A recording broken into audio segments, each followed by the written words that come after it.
नमस्कार, बहुत स्वागत है आपका मेष राशि साप्ताहिक राशिफल 7 जुलाई से 13 जुलाई तक का वक्त आपके लिए कैसा रहेगा। चले जानते हैं विस्तार से। देखिए, चंद्रमा और उसकी गति पर ही आधारित ये प्रेडिक्शन है। तो चंद्रमा एक ऐसा ग्रह है जो सबसे जल्दी यानी तेज़ी से चलता है। करीब 2.25 दिन में अपनी राशि परिवर्तन करता है और आपके अष्टम भाव से शुरू होकर आपके दसम भाव तक इस सप्ताह चलेंगे। तो चलिए समझते हैं। मन के कारक चंद्रमा जिस भी भाव में जाते हैं, जिस ग्रह के साथ संबंध बनाते हैं, उसी अनुसार फल भी देते हैं। तो शुरुआत करते हैं। चंद्रमा का इस गोचर इस सप्ताह आपकी लाइफ को कितना प्रभावित करेगा, तो वीडियो के अंत तक बने रहें। और ये प्रेडिक्शन चंद्र राशि पर आधारित है। देखिए, 7 जुलाई को चंद्रमा आपके अष्टम भाव में रहेगा और 9 जुलाई की सुबह तक रहेगा। इसके बाद आपके नवम भाव यानी भाग्य भाव में जाएगा।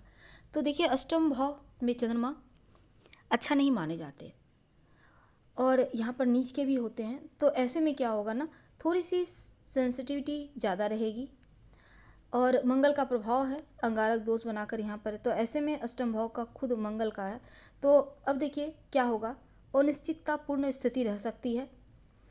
चंद्रमा आपके मन के कारक हैं, चौथे घर के स्वामी हैं। तो आप इमोशनली थोड़ा सा आपको लगेगा कि आप डिस्टर्ब हो रहे हैं, गलत निर्णय ले सकते हैं, गलत लोगों पर भरोसा कर सकते हैं। तो इस पर आपको ध्यान रखना है और अपना दिमाग यूज करें। गुरु से छठे षष्टक योग भी बनेगा, सकट योग। अब देखिए यहाँ पर क्या होगा ना, शुरुआती समय में थोड़ी भाग दौड़ रहेगी। शुक्र की दृष्टि है, सप्तमेश है, धनेश है। पैसा तो आएगा, बिजनेस के मामलों में, करियर के मामलों में अचानक धन आ रहा है, इंक्रीमेंट वगैरह भी आपको मिलता दिखेगा। मानसिक रूप से थोड़ा सा यहाँ पर आपको ध्यान रखना है क्योंकि मन की परेशानी बढ़ेगी।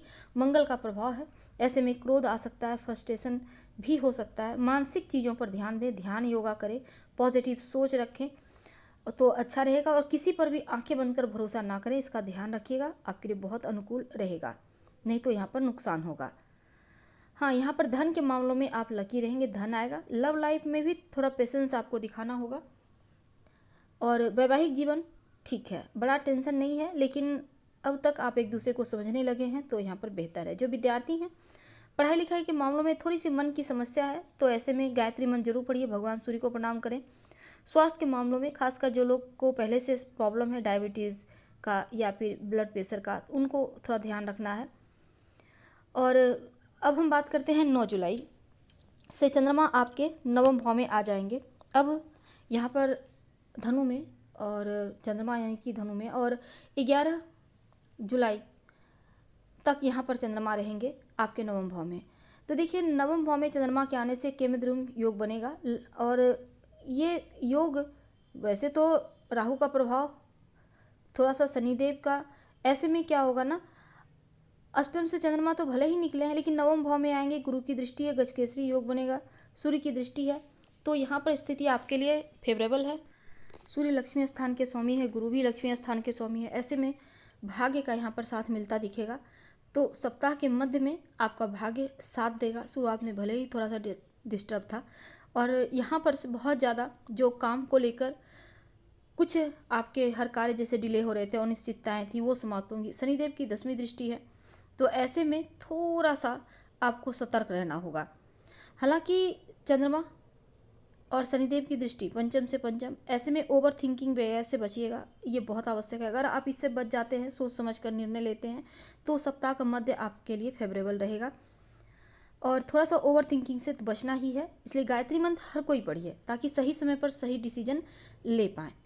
अब समझते हैं कि बातचीत के मामलों में थोड़ा सा पॉजिटिव सोच रखें और कुछ भी बोलने के पहले सोच लें आप क्या बोलने जा रहे हैं, फिर बोले, इसका ध्यान रखना है।